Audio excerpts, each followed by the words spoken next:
สวัสดีครับ AFC ที่นี่วิธีชาวบ้านวิธีเรียบง่ายแล้วก็แสงทองพะโลเอกครับพี่น้องครับวันนี้พบพอกันคือเก่าคือเดิมครับพี่น้องครับเป็นบรรยากาศสดๆครับพี่น้องครับอยู่ที่ร้านปูซิสโตเมียาซีปทุมมาบ้านพงพดตำบลหนองหางอำเภออุทุมพรพิสัยจังหวัดศรีสะเกษนะครับพี่น้องครับเขาทั้งสามช่องจะมาตามเราขับโค้งนะครับประจำงวดวันที่21มีนาคม2568กับพ่อเดือนนะครับพี่น้องครับสวัสดีครับพ่อเดือนครับครับวันดีเนาะต้องทราบช่องวันนี้ค่ะเราสวัสดีค่ะเหมือนเดิมเราก็ติดตามแนวทางสำหรับ ค่ะ ที่ที่เก่าเนาะเราพัฒนาในวันหมวดวันที่21ค่ะ วันศุกร์ที่21นี่แหละมีนาคม2568ครับมาขอพรขอโชคลาภจากปู่ย่าพ่อปู่ศรีสุโธแม่ย่าศรีปทุมมาคือเก่า ครับ เนาะหลังจากปู่ย่าเพิ่นก็เคยให้โชคให้ลาภไปเนาะเราก็ครับแต่ว่างวดเมื่อกี้นี่ถือว่าพลาด ถือ เนาะ ว่าผ่านไปเนาะครับ ก็เป็นยังมาตามตองวันนี้เนาะ ถือว่าผ่านเนาะได้ก็ยาวว่ากันเถอะเนาะมันมีลุ้น ครับ มีพลาด แต่วันนี้เป็นวันพิเศษที่สุด มื้อนี้ก็ได้ วันนี้ แต่ง ขันหาขันแปดหรือว่าดอก ครับ ไม้ถูกเทียนมาคารวะปู่ย่า ที่ ค่ะ ปูบนมักเนาะ เพื่อบูชาเพื่อบารมีเพิ่นก็ได้มาตกแต่งมาให้เนาะ ค่ะ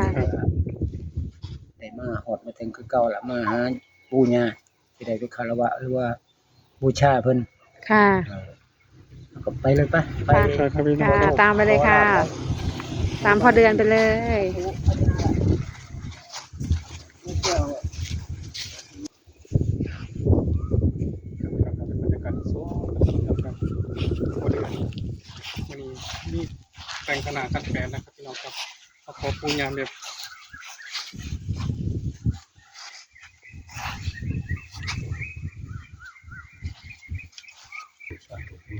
พ่อปู่ศรีสุโธแม่ย่าศรีปทุมมาที่นี่ลูกเต้าหลานก็ได้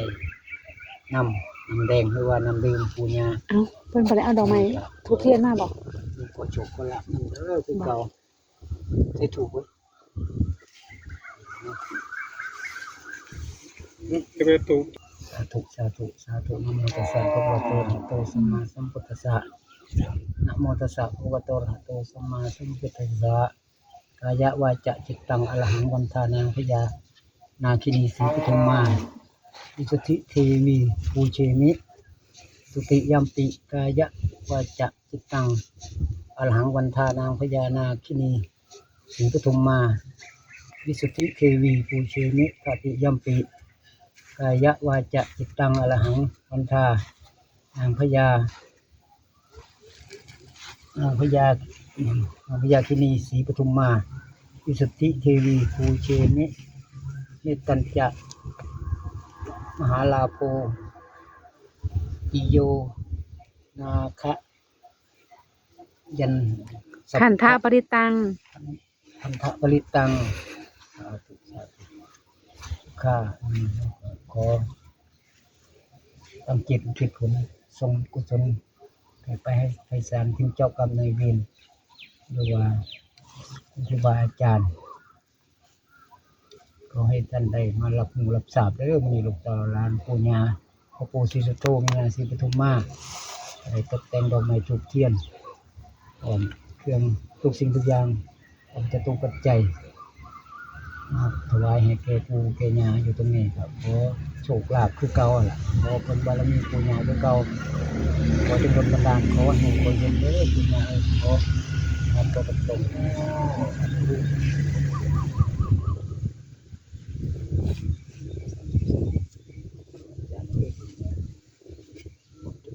เสียงทายอะไรก็ให้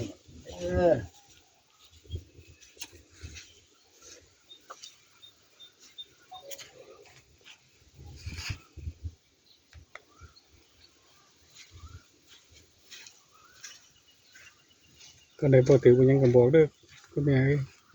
อันไหนบ่ถือบ่ ก็ได้บ่ถือบ่ต้องครับบอกเขา ลูกหลานบ่หวยนะ ใหม่มหาเพิ่นยาวดอกมาก ค่ะ มันจะดอก เอากระแตงให้ตี จ้า แม่นครับสมมุติเราบ่ให้ตรงๆบ่ถือวันนี้แล้วเราจะให้ตรงๆนี่เอาให้สิวไปสิวมาสวดสิวมันบ่ถือบ่ นะโมตัสสะภะคะวะโตอะระหะโตสัมมาสัมพุทธัสสะนะโมตัสสะภะคะวะโตอะระหะโตสัมมาสัมพุทธัสสะสาธุเด้อสิสุโตวิญญาณสิสุมา ต่างๆไม่แก้วก็ดีมีลูกหลานก็ได้มาวันเต็งมาขอโชคขอลาภขอเราพัฒนาในวันที่21มีนาคม2568อีกขอปุญญาจงบันดาลไปโชคลาภให้ลูกหลานจริงๆจริงๆถูกเสียงท้ายหรือว่าลูกถูกมงคลเป็นเทศาสาธุ มองเต้นเรายิ่งไปกันหากันแต่ ก็ไปเต้โก้ไปแต่งเจ้าอ่อนกว่าเพื่อท่านฮะของตัวสุดโตมันอย่างเช่นตัวน้องมันตลอดร้านได้ตกแต่งมาให้เลยผมดอกไม้ถูกเทียนคันหาคันแปด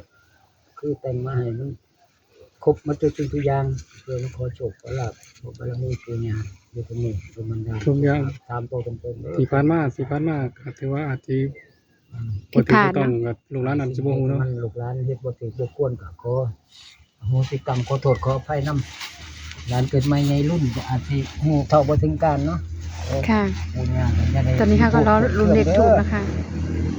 หลานก็ ก็เดินทางมาพี่ความผัด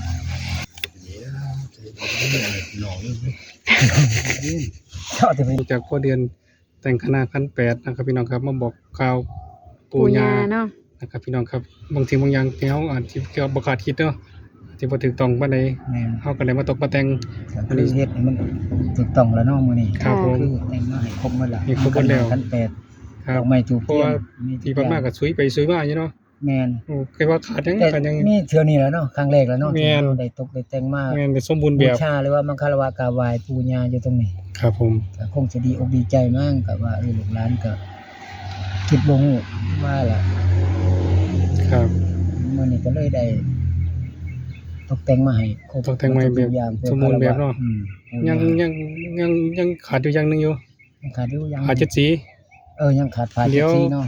เข้า3ตัวตรงๆเดี๋ยว ข้าวสามโตก็วันจันทร์นี่ล่ะ วันจันทร์ เดี๋ยว จะ มา ได้ ถวายปู่เนาะ ถวายปู่เลย เออ ปู่ย่าเลยเนาะ งวดมื้ออื่นนี่ล่ะปู่จะให้ คนไปเลยมันคือ เออ นั่นหานั่นแปลกันคือจะได้นั่นได้นั่น เอาว่าเลย จ้ะ เอา เอาหนังเหรอ คันสามโตวตรงนี่ได้หนัง กันสามโตตรงๆนี่ อืม ในหนัง จ้างหนังเลยให้ปู่เบิ่ง เนาะจอหนึงแล้วนำมาใช้ให้ปู่ให้ย่าเบิ่งเนาะ จ้ะ ครับ อยู่ตรงนี้ล่ะตรงลาน ตัวนี้ ปู่ ได้ นี่ รับทราบกัน ต้องสามตัวตรงๆเลย แต่ว่าก็ขอสามโตตรงๆเลยแล้วปู่ย่าเอ้ยจังไดก็อย่าปิดอย่าเพื่อนได้อย่าอันนี้ได้อย่าสลับหน้าสลับหลังไหนกัน เขา เขา เอาแบบตรง สามโตก็สามโตตรงๆไปเลยเนาะ ๆครับให้เห็นชัดเจนในตัวเลขทูบเลนนี่ได้เนาะ ขอให้เห็นในถูกเสียงทายหรือว่าถูกเสียงโชคถูก ครับ มงคลเล่มนี้ล่ะปู่ย่าใส่ตัวใดก็ขอให้ เพราะว่า ขอให้ คั เห็ น น ดอกหมอกดอกไม้ เอาสามโตตรงๆวันนี้เพื่อจะได้เบิ่งหนังเนาะ ค่ะ ครับพอเดือนก็ถือว่า เข้าสามโตนี่ ได้แล้วว่าอย่าพิษกันหญ้าเพิ่นเด้อ กัน ครับ ได้เข้าสามโตนี่บ่ว่าแล้วเนาะ ได้กันหญ้าเพิ่นแล้วกัน จัดมาให้เลยแหละปู่ย่าได้เบิ่งได้ชม ต้องสามตัวให้เนาะ เนาะ สองตัวก็บ่ได้เบิ่งได้มันได้หน่อย สองโตมันบ่ได้สามโตได้เบิ่งอยู่ เออ ขอให้เข้าสามโตนี่ จ้า พี่น้อง FC ก็สิต้องซอยกันนะเนาะซอยมีหยังกันได้ล่ะ จิตศรัทธาเนาะ บ่อยากหรอก แม่น ให้แต่เขา3ตัวตรงๆนี่บ่อยากได้ปู่ย่าเอ้ย ให้อยู่ให้อยู่ FC เพิ่นก็ซอยแนวว่า คนขิงลูกยาวมัน ร นึง ถยิงลงยาวๆเลย เออ เอาโหลดเลยแล้วว่า เอาหน่อย นั่นเห็นบ่ อย่าเอาหลายๆเด้อยาวหน่อย เออปู่อยากเบิ่งหนังแล้ว อย่าเบิ่งหนังแล้วโดน จ้ะ แล้ว เบิ่งหนัง หลายงวดแล้ว จะได้กับมื้อนี้แต่ง จนได้ก็ได้เบิ่งแท้ละงวดนี้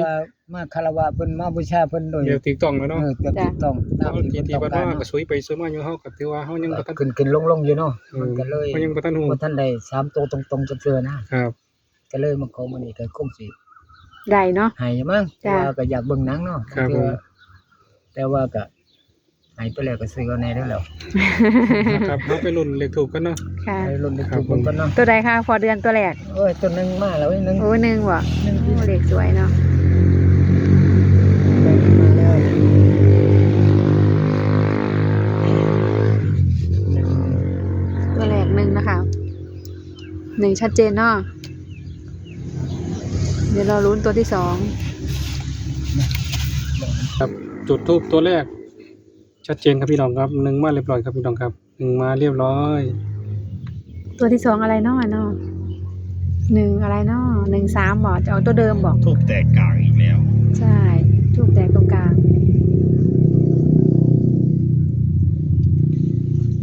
ไอแตกตรงกลางเหมือนกับงวด106เลยเนาะ อืม ที่มันแตกตรงกลางแต่ตัวเลขยังชัดยังเห็นอยู่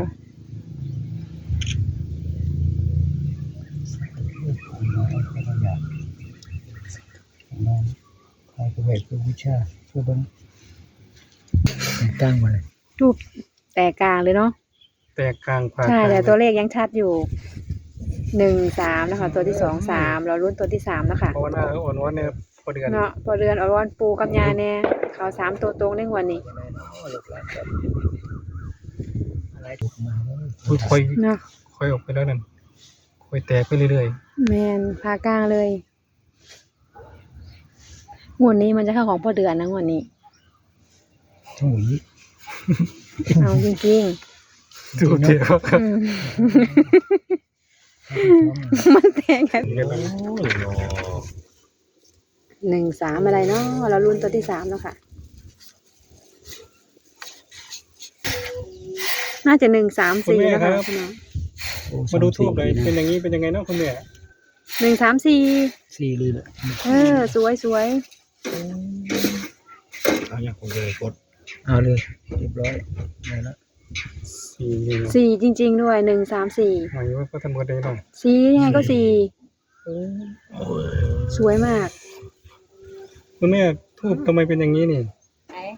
มันเป็นอย่างสี่คือเป็นอย่างสี่เนาะแต่ว่าผ่ากลางเป็นตัวเลขชัดเจน ชัดเจน แบ่งให้ ตัวเลขยังเห็นตัวเลข เห็นตัวไหนล่ะ นี่เด้ 134 134 นี่ยังไงคุณแม่ ปังเลยตัวนี้ เนาะ ปังเลยซื้อเอาโลด อืม ครับคุณแม่ เอาโลด แม่บอกว่าซื้ออะไรเด้อ FC ปังๆเลยเนาะ3ตัวแตก อื ตาม มต้องแตกเลย อืม แต่ผ่ากลางไม่รบกวนตัวเลข ใช่ ตัวเลขให้ชัดเจนเลยปู่ให้ชัดเจนเลยแสดงว่าเขาแต่งถึงเนาะคุณแม่เนาะ อืม อันนี้เอาได้ เพราะว่า ตัวเล็กอย่างนี้เด้ แม่น เราบอกพิจารณาให้เขาเลยเด้ตัวนี้ถือว่าไม่มีพิจารณา ลูกเต่าเหล่าล้านเอาขอเปิงบารมีปูญาให้ดุงให้ดัง เนาะเริ่ม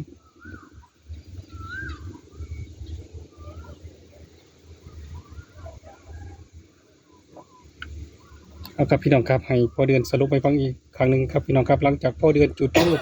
แตกผ้ากลางครับพี่น้องครับเป็นเรื่องที่บังเอิญแล้วก็เป็นเรื่องมหัศจรรย์จริงๆนะครับพี่น้องครับให้พ่อเดือนสรุปให้ฟังอีกครั้งหนึ่งครับเชิญครับพ่อเดือนครับ ครับเนาะ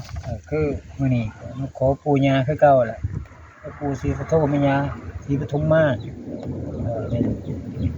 ตกแต่งดอกไม้มาคารวะเพิ่นมาบูชาเพิ่นมื้อนี้ แต่งขนาดขั้นแปด แต่งขนาดขั้นแปดมาถวายมาบูชาเพิ่นปู่ย่าเพิ่นก็เลยเพิ่นจุดธูปมงคลเนาะหรือว่าธูปเสี่ยงโชคนะก็คือปู่ย่าเพิ่นให้คือ134เนาะ134ผมก็เลยตัดให้34แล้วก็1413 ค่ะ ก็คือสิดูแค่นี้ละเลข ครับผม ให้14สลับเอาเองเนาะกลับไปกลับมาเอาเอง คุณแม่เป็นยังไงความรู้สึกตามคุณแม่หน่อยคุณแม่มีความรู้สึกยังไงเห็นตัวเลข เห็นตัวเลขก็ว่าแม่นเลยแล้วปังเลยแล้วตัวเลขนี่ ค่ะ ปังเลย อืม เด็ก ตามประสบการณ์คุณแม่นะ กันเพิ่นให้เพิ่นก็ให้จังซี่ล่ะแต่งให้เพิ่นถูกแล้ว โอ้ ขอเพิ่นแล้วเพิ่นอยากเบิ่งหนังนำก็ต้องมีสัจจะกับเพิ่นแหน ครับบ่มีปัญหาครับพี่น้องครับ สัจจะคือสัจจะ ครับ ก็ผ่าเจ็ดสี ครับ เอามาให้เพิ่น ปัญญาคนละพื้น ให้ปู่ให้ย่า เหมือน แต่งให้เพิ่นถูกแล้ว ค่ะ ได้แล้วล่ะ ไปเอาโลดไปเอาโลด โอ้ โอ้ นี่ย้ำนะพี่น้อง สา สา ธุ ธุสาธุเด้อปู่สาธุสาธุ ขอบารมีปู่ย่าดลบันดาล ไปเอาโลด อืม จะสื่อหน่อยมันสิบ่ได้หลาย แม่ค่ะ คุณแม่ก็วนก็ว่ามื้อนี้เนาะ นั่ง สักกะชนอยู่บ่อยู่กับที่เลยหัวใจไม่อยู่กับเนื้อกับตัวเลยพี่น้องครับ ใจสั่น อืม ใจสั่นคนขิงลูก โอ้พี่น้ แต่ อง งให้เพิ่นถือมื้อเจ้ามาสู่เสือเจ้า ปล่อยก็บ่ได้บอกเด้ คุณแม่ก็ไม่ได้บอกเนาะ เห็นเราสวยซุยไปซุยมาอยู่สิเขาเต็มตรงๆ เขา เลย เขาบอกเขา อย่าหลงเด้อสัจจะเพิ่น ครับ เพราะที่เขา3ตัวตรงๆนะปู่ย่าจะได้ก็ได้ 3 เบิ่ง โต แค่ 2 นั้น โตก็เอาหลายก็ได้ล่ะ เอาหลายก็ได้คือว่าล่ะ แม่น เพิ่นให้แล้วไปซื้อเอาโลด โอเคครับพี่น้องครับต้องขอขอบคุณพ่อเดือน คุณ เนาะ พ่อเดือนนะครับพี่น้องครับที่ว่าอนาทางมาขอปูขอยาปูสโตมีญาชีปฐมานะครับพี่น้องครับอยู่ที่ร้านปูญาหมอนพงพจน์นะครับพี่น้องครับตำบลหนองหางอำเภออุทุมพรพิจัยจังหวัดศรีสะเกษนะครับพี่น้องครับ ซึ่งผ่านมาหลายงวดก็ถือว่าเขาหลายงวดอยู่ครับพี่น้องครับทั้ง2ตัวทั้ง3ตัวนะครับแต่ยังบ่ทันยังสุยไปสุยมาอยู่บ่ให้ตรง แม่น ๆแต่วันนี้คุณแม่ผู้ดูแลอยู่นี่บอกว่า3ตัวตรง ไปซื้อเอาเลย ๆ เนาะ ไปจัดได้เลยครับพี่น้องครับ อยากเบิ่งหนังเนาะ ครับแล้วก็ต้องพอเดือนมีหยังฝาก FC นะครับ ก็บ่มีหยังเนาะก็สวัสดีทั้ง3ช่อง ค่ะ คือเก่าแสงทองพารวย ที่นี่วิธีชาวบ้านพร้อมทั้งวิธีเรียบง่ายเนาะก็มาติดตามแนวทางคือเก่าแล้วล่ะกับปู่กับย่ากับปู่ศรีสุโธแม่ย่าศรีปทุมมาก็ได้ตัวเลข134ก็ให้ FC นำลองไปเสี่ยงโชคเบิ่งพิจารณาเบิ่ง ครับ เพื่อเป็นไปได้ปู่ย่าดลบันดาลให้เมตตาสงสารอาจจะให้ FC ทุกท่านทุกคนหรือว่าพี่น้องตลอดล้านเฮาได้มีอยู่มีกินหมดหนี้หมดสินไปก็บารมีสิ่งศักดิ์สิทธิ์อยู่ตรงนี้เนาะครับท่านใดได้ติดตามหรือว่าได้เบิ่งคลิปนี้ก็อย่าลืมเด้อกดไลค์กดแชร์ให้เพิ่นแหน่เพื่อจะได้เป็นแนวทางเพื่อจะได้ทำคลิปหาแนวทางโชคลาภเสี่ยงโชคให้กับพี่น้อง FC ทุกท่านทุกคน บางเทื่อบางที่เนาะคำบอกคำจ้าผมเองก็บางเทื่อมันอาจจะบ่ถึกอกถึกใจหรือว่าไปกระทบกระทั่งผู้ใดผู้หนึ่งก็ขอโทษขออภัยหลายๆผมเองก็ประสบการณ์นิดหน่อยเนาะ เฮาก็สิพัฒนาเจ้าของเนาะไปเรื่อยๆเนาะคุณพ่อเนาะ พัฒนาเพื่อ ค่ะ ศึก เพื่อ ษา FC ไปเรื่อยๆ ค่ะ ให้ FC ก็อย่า อย่าพึ่งว่ากันเนาะ อย่าเพิ่งว่ากันอย่าถือโทษกดเครื่องดอกขออโหสิกรรมให้กันได้ต่อ ค่ะ คือว่าผมเองก็มาขอโชคลาภเท่านั้นเนาะมาขอโชคลาภเพื่อให้ FC ได้โชคมีลาภได้หมดหนี้หมดสินครับขอภาวนาสิ่งศักดิ์สิทธิ์อยู่ตรงนี้จงดลบันดาลให้ FC ทุกท่านทุกคนได้รับโชคก่อนใหญ่เด้อในวันที่21มีนาคมเป็นลาวพัฒนาขามโค้งขอปู่ย่าจงดลบันดาลขอภาวนาสิ่งศักดิ์สิทธิ์สาธุ สาธุค่ะสาธุค่ะ ที่นี่วิธีชาวบ้านแล้วก็วิธีเรียบง่ายแล้วก็แสงทองบ่เลยต้องขอบคุณอีกครั้งหนึงครับ ที่พอเดือนมาให้แนวทางจุดทูปแตกภาคกลางเนาะมื้อนี้วันนี้เนาะ ค่ะ ถือว่าภาคกลางพอเดือนมักตัวไหนครับพี่พอเดือน ใช่ มักตัวไหนไปได้3-4โตวเลย 3-4ตัวนี่ มักตัวไหนวงกลมให้นี่นะวงกลมให้นี่ ต้มมากคือว่า แต่ว่ามันผ่านที่ต้นนี่แหละมันตัวมันออกมาคืออยู่ประมาณนี่แหละ1331นี่แหละ ครับผม ที่34ก็เป็นไปได้ล่ะคือว่าล่ะปู่ย่าเพิ่นให้แล้วก็สิ3ตัวนั่นล่ะ ซื้อเอาทุกตัวแล้วเนาะ ทุกตัวนั่นล่ะนี่ ค่ะ ครับผม ก็บ่หลายเนาะก็บ่หลาย ค่ะ ห่างปานใดดอกก็คือสลับไปสลับมาแค่นั้นเองก็ประมาณ ครับพี่น้องครับ แล้วก็ FC ที่ขาดไปได้เลยก็